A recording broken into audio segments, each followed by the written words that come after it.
Hi, this is Steve again with another video, and boy, I'm doing a series of videos here, and this one's going to be a little different. And I'm going to talk about what I do as a chaplain, and what I do basically is give spiritual support. And that is, with prayers, emotional support, and part of my job really is listening. I'm going to tell you, and I told you this in another video, things can get really bad. I had no idea how bad things can get for people. But they do get back here, and I see suffering, unimaginable suffering that I see at times. And both the young and the old. Suffering is not dictated by age at all. It happens to everybody, no matter what age you're at. But I do a lot of listening, and I do a lot of prayer for people, and I try to offer them emotional support. But most importantly, is give them hope. Most importantly is that and I talked about in another video. You get through this, and most everybody does. There's obviously sometimes circumstances that are just far bad and they're not going to make it. They pass away. But that's what I do. It's in a spiritual sense. I offer them spiritual support plus prayer, and I also really just briefly, the family members too are really going through it. So sometimes when I do last support, last rites, it's really, I don't feel so bad about the people because I know that what they're going when they pass, they're going into a good place. But the family members, and they're the ones who are having the most difficult time. And so I really kind of, work with them to listen to them and kind of work with them as far as, getting that kind of support that they need. But let me get into another subject here. And what I do is I do a lot of rites, which I had mentioned. And, whether I like it or not, when you get this, and you do as many last rites as I do, you can't help get involved in the spiritual world because, when you're doing last rites, you're doing a transition. Things happen. The good side of this is that most people pass away peacefully. At the last moment, they pass away peacefully. Some more than others. And there was one occasion, just real quickly, that, when that person, about a minute later, the room became so peaceful and calm that I remember looking out the door and I said, why do I want to leave this room? Because it's so peaceful and calm there. Why do I want to go back out that door and face all the stuff that that we have to deal with? But it wasn't my time; it was her time. And that happens. There have been occasions too that I deal with the bad, and I'm going to use bad guys, and I'm talking about evil spirits. And being a newspaper guy, I have to tell you, I wouldn't believe any of it. Not any of it. Anything that I'm talking about, I would never believe, but I do now because of what I've experienced. And and I said before, when you become ordained, you become a target. That's part of the territory. You become a target. The spiritual world, the evil spirits recognize who you are and what you stand for, and so you become a target, and they go after you.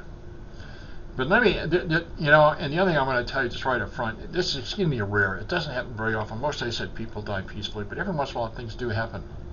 And one occasion I'm going to give, this is about 4.5 years ago, that I walked with a patient. The patient had died maybe 5 minutes before I got there.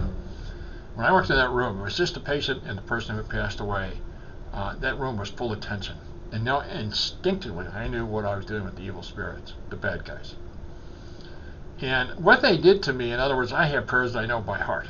And instead of usually taking me 10-15 minutes to do the last rites, it took me almost 45 minutes, almost to an hour. Because it kept blanking out my mind. They kept preventing me from completing the prayers, whatever I do. But the good news, I got through it. And I was kind of proud of myself. I said, I got through this. This was pretty good. But you're going through and another incident happened in the emergency room where there was a woman who, unfortunately, she overdosed. And I remember going down, and I was called by the ER to go down to do last rites, and I did. And I got to tell you, the same thing happened again. They were I couldn't see them, but I knew the bad guys were all around this lady. I mean, just all over this lady. And so I continued. I go ahead and did the last prayer, the final rites. And about 3/4 of the way, gone. Just disappeared. Just gone. And so, and I can't really take credit for what I was doing. I was just kind of the tool. But whatever happened between that patient and God, something reconciled there. And that's why all these spirits were just gone. But there are cases I've talked about evil that, they come to collect. If you choose the path of evil, they come to collect at your time of death. They take you. And I got to tell you, when I said before, guys, you don't want to go there. It is a terrible place, and I have to tell you, their hate for God is beyond profound. And I mentioned in the other video too, their goal, their ultimate goal is to, is that revenge towards God. How do they get there? Through us. And they want us to hate each other. They want us to fight each other. And I said before, they want us to annihilate each other. They'd be happy campers if that really happened. They would kill each other off. And because then they can go to God and say, you see, God, they chose evil. And that's really a big part of what they're doing, is that they want that revenge. They also, because we're children of God, they go after us individually at times. But it's exceedingly rare, everybody, and I just want to make that really clear. It's exceedingly rare some of the instances that I've had at this hospital, but it does happen. And so what I'm going to conclude with is that it's hard for me to say it, but evil does exist, guys. In the spiritual form, it really does exist. And there's more in the story, what evil spirits really do, but they, in a way, it's an odd way to say it, but they come in and out from the evil realm into this realm. And I say, when people do it, when they have chosen the path of evil, they come to collect. They take you at your time of death. You're just gone. And anyway, you don't want to go there. And I hope anybody who is thinking about anything, that just do not choose evil. Do not go down that path, because the bad news is it never ends. It never ends. It goes on forever. And that's the rough part about it. The torment that they go through, that you go through when you're in the evil realm, it's forever. It never ends. So we have that choice. And I pray for people. And because of HIPAA, I don't know when I go into a room and I do, final rites. I don't know what the history of that person is, because under HIPAA, their privacy is protected.